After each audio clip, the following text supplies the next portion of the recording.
Students हम बात करेंगे प्रॉपर्टीज ऑफ नोबल गैसेस की। नोबल गैसेस की प्रॉपर्टीज यहाँ पे डिस्कस कर लेते हैं।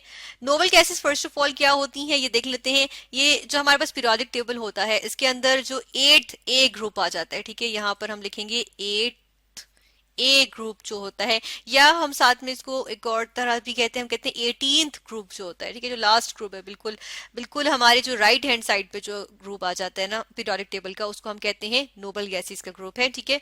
और इसके अंदर कौन कौन से एलिमेंट्स आ जाते हैं विसाइड जो नोबल गैसेस होती हैं। फर्स्ट वन होता है हीलियम, देन आ जाता है नियॉन, ठीक है। उसके बाद क्या होता है, उसके बाद हमारे पास आ जाता है आर्गॉन, ठीक है। देन हमारे पास क्या होता है, क्रिप्टॉन होता है, और उसके बाद हमारे पास आ जाता है जीनॉन, ठीक है, एक्स जीनॉन के लिए, एंड फाइनली हमारे पास आ जाता है रेडॉन, ठीक है, RN। तो ये इनके सिंबल्स हमने यहाँ पर लिखे। अब यहाँ पर हम देखते हैं कि ये सारी की सारी क्या है, इनकी अगर फिजिकल प्रॉपर्टी देखें तो ये सारी की सारी हमारे पास जो है वो गैसेस की फॉर्म में ये एग्जिस्ट कर रही होती है, ठीक है। यहाँ गैसेस की फॉर्म में आ गई। फिर हम देखते हैं कि राइट हैंड साइड बिल्कुल very right of periodic table ये मौजूद होती है ना, तो हम यहाँ पर एक और चीज देखेंगे कि इनके जब हम इलेक्ट्रॉनिक कन्फिगरेशन स्टडी करें तो हीलियम की इलेक्ट्रॉनिक कन्फिगरेशन हमारे पास क्या आ जाती है, हीलियम की इलेक्ट्रॉनिक कन्फिगरेशन हमारे पास आ जाती है 1s2, ठीक है, ये आ जाती है। और हम देखते हैं कि फर्स्ट शेल यानी कि 1 जो है फर्स्ट शेल है, इसके अंदर क्या होता है, इसके अंदर जस्ट 2 इलेक्ट्रॉन्स ही एकोमोडेट हो सकते हैं। तो हम देखते हैं कि इसका क्या कंप्लीट होता है, इसका डुप्लेट कंप्लीट होता है, ठीक है। तो हम यहाँ पर कहेंगे इसका डुप्लेट कंप्लीट होता है। जबकि हम rest of the noble gases की बात करें, ठीक है, ये सारी की सारी जो नोबल गैसेस हैं, इसको हम थोड़ा सा ठीक कर लेते हैं इस ब्रैकेट को। ये जितनी भी नोबल गैसेस हैं इनके अगर हम देखते हैं इलेक्ट्रॉनिक कन्फिगरेशन, तो हम देखते हैं कि इनकी इलेक्ट्रॉनिक कन्फिगरेशन क्या होती है, इनकी इलेक्ट्रॉनिक कन्फिगरेशन होती है NS2, ठीक है, एंड देन NP6। ये इनकी इलेक्ट्रॉनिक कन्फिगरेशन होती है, यानी कि इन सब की इस तरह से आ जाएगी। फर्स्ट करें अगर हम नियॉन की बात कर लें तो इसकी आएगी 2s2 2p6, 3s2 3p6, ठीक है, 4s2 4p6, इस तरह सो ऑन। तो देखिए इनके क्या होते हैं, आउटर मोस्ट शेल यानी एन जो है क्या होता है, एन को हम रिप्रेजेंट करते हैं आउटर मोस्ट शेल से। तो अपने पीरियड के लास्ट एलिमेंट होते हैं ये दो रिस्पेक्टिव पीरियड के, फर्स्ट पीरियड का ये लास्ट एलिमेंट है, ये सेकंड पीरियड का, थर्ड का, फोर्थ, फिफ्थ, सिक्स, ठीक है। तो हम देखते हैं कि ये क्या होते हैं, लास्ट एलिमेंट होते हैं, जिसकी वजह से इनका हम देखते हैं कि ऑक्टेट जो होता है वो कंप्लीट होता है। और जब इनके अंदर यानी कि इनके आउटर मोस्ट शेल में कितने इलेक्ट्रॉन्स हैं, 8 इलेक्ट्रॉन्स, तो हम क्या कह रहे हैं, इनका ऑक्टेट कंप्लीट है। और ऑक्टेट रूल फॉलो कर रहे हैं डेफिनेटली, इसका मतलब क्या होगा कि ये क्या होंगे, स्टेबल होंगे। तो हम कहते हैं नोबल गैसेस जो होती हैं हमारे पास, जिनमें हम देखते हैं कि फर्स्ट वन का डुप्लेट कंप्लीट हो रहा है और रेस्ट ऑफ देम का जो है वो क्या हो रहा है, ऑक्टेट कंप्लीट हो रहा है, तो ये हमारे पास क्या आ जाती हैं, स्टेबल हमारे पास ये एलिमेंट्स आ जाती हैं, ठीक है।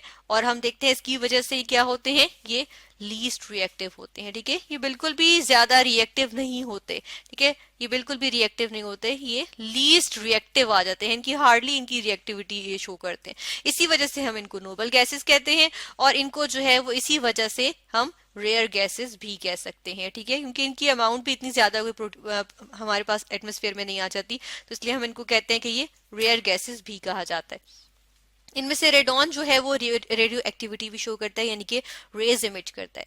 इसके अलावा हम देख लेते हैं, अगर हम यहाँ पर बात करें इन सब की, तो इनको हम क्या कर सकते हैं, ये हमारे पास जो है, अच्छा रेयर गैसेस भी हैं, इनको ब्रैकेट में जरा पहले हम कर दें। उसके बाद हम क्या कहते हैं कि ये गैसेस हमें जो है वो लिक्विफेक्शन ऑफ एयर से भी हासिल होती हैं, ठीक है। यहाँ पर हम ये भी मेंशन कर देते हैं कि ये हमें किससे हासिल हो सकती हैं, लिक्विफेक्शन ऑफ एयर से, ठीक है, लिक्विफेक्शन, ठीक है, यहाँ पर हम लिख लेते हैं। और मोर अप्रोप्रिएटली इसको हम कहेंगे कि लिक्विफेक्शन एंड हम कहते हैं फ्रैक्शनल डिस्टिलेशन, ठीक है, फ्रैक्शनल डिस्टिलेशन कहते हैं हम, फ्रैक्शनल डिस्टिलेशन, हम फ्रैक्शंस में हासिल कर लेते हैं कंपोनेंट्स को, तो फ्रैक्शनल डिस्टिलेशन ऑफ एयर, ठीक है, डिस्टिलेशन किस चीज की, एयर की हम बात कर रहे होते हैं, ठीक है, एयर की फ्रैक्शनल डिस्टिलेशन। अच्छा, ये हमारे पास पॉइंट आ गया। इसके अलावा यहाँ पर हमने कहा था कि गैसेस होती हैं, तो इसका यहाँ से एक और पॉइंट भी हम डिस्कस करते चलें कि अब देखिए ना, ये स्टेबल होती हैं, ठीक है, इनके एटम स्टेबल आ गए, लीस्ट रिएक्टिव होते हैं, तो इसका मतलब ये हुआ कि जो गैसेस होती हैं ये आपस में भी एक दूसरे के साथ जो है वो इतना एसोसिएशन शो नहीं करती या इंटरेक्शंस शो नहीं करती, और इसलिए ये हमारे पास क्या होती है, मोनो एटॉमिक गैसेस होती हैं ये, ठीक है। तो हम इनको कहते हैं कि ये क्या है, मोनो एटॉमिक मॉलिक्यूल्स आ जाते हैं इनके, या मोनो एटॉमिक गैसेस आ जाती हैं, ठीक है। अच्छा, यहाँ एक और चीज देखेंगे कि देखें इनकी इलेक्ट्रॉनिक कन्फिगरेशन से ही मुतालिक ये चीज है कि देखें इनके डुप्लेट या ऑक्टेट कंप्लीट है, तो देखें ये स्टेबल है तो लीस्ट रिएक्टिव है। इसकी वजह से हम क्या कहते हैं कि इनके अंदर क्या होता है, इनके अंदर जो हमारे पास इलेक्ट्रॉन्स का ट्रांसफर होता है, ठीक है, इलेक्ट्रॉन्स का क्या ट्रांसफर की अगर हम बात करें, ट्रांसफर ऑफ इलेक्ट्रॉन्स इनके अंदर जो है वो नहीं हो रहा होता है, ना ये इलेक्ट्रॉन्स लूज करें ना गेन करें, और ना ही ये इंटरेस्टेड होते हैं कि ये इलेक्ट्रॉन्स शेयर करें। तो इनमें जो है वो हमें बहुत कम ही चांसेस होते हैं कि इनके अंदर हमें कोई रिएक्टिविटी नजर आए, ठीक है, क्योंकि रिएक्टिविटी होती है इलेक्ट्रॉन्स के लूज गेन शेयरिंग इन सब चीजों से मिलकर या इलेक्ट्रॉन के इन्वॉल्वमेंट से ही बनती है ना, तो इनमें इलेक्ट्रॉन्स ट्रांसफर ही नहीं हो रहे।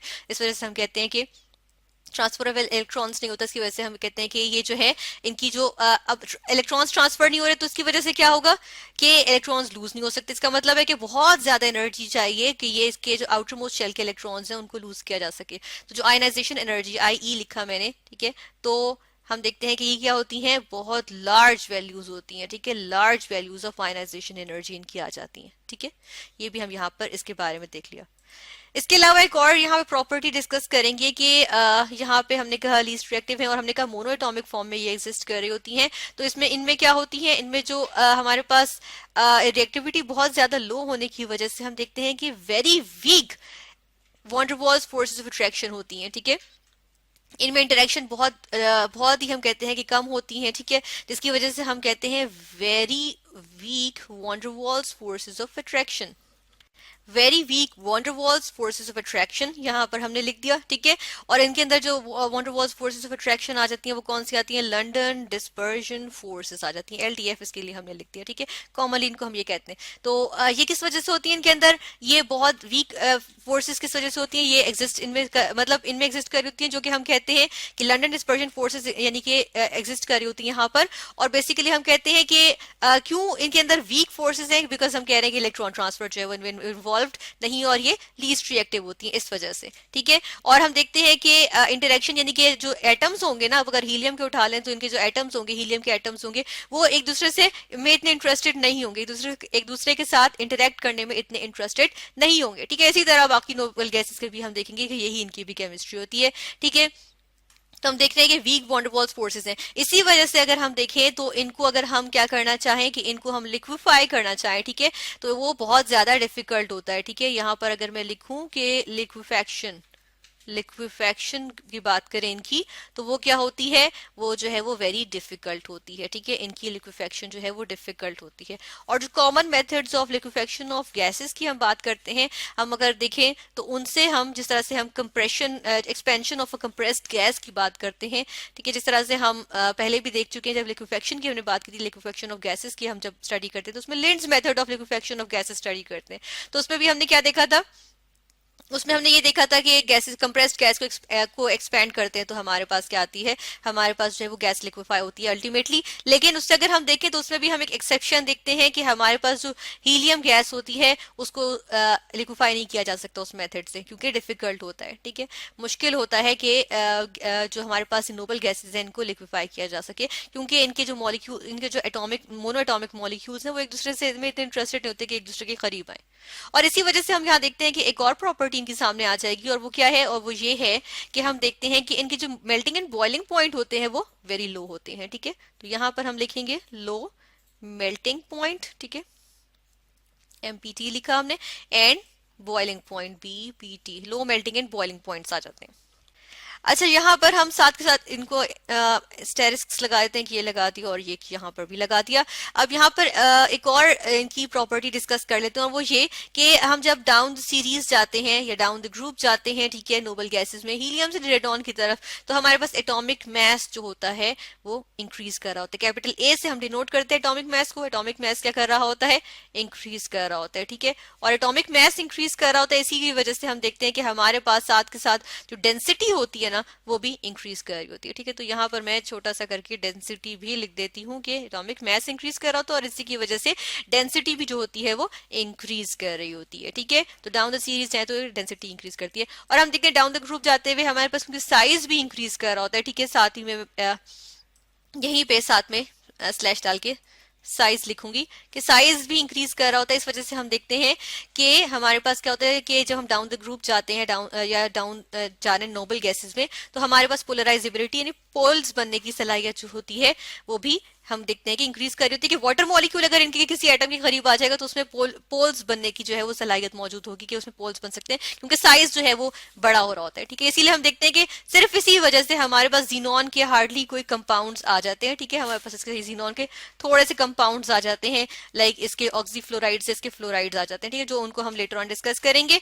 और यहाँ पर हमने क्या देखा, यहाँ पे फिलहाल हमने जो देखा है वो ये देखा है कि जो नोबल गैसेस होती हैं उनकी क्या प्रॉपर्टीज होती हैं। गैसेस हैं, मोनोएटॉमिक गैसेस हैं। ठीक है, फ्रैक्शनल डिस्टिलेशन ऑफ एयर से हासिल हो जाती हैं। हीलियम का डुप्लेट और बाकी नोबल गैसेस का ऑक्टेट कंप्लीट होते हैं, जिसकी वजह से ये स्टेबल होती हैं और बहुत कम रिएक्टिविटी शो करती हैं, और इनमें इलेक्ट्रॉन ट्रांसफर पॉसिबल नहीं होता, जिसकी वजह से इनकी आयनाइजेशन एनर्जी बहुत हाई होती है।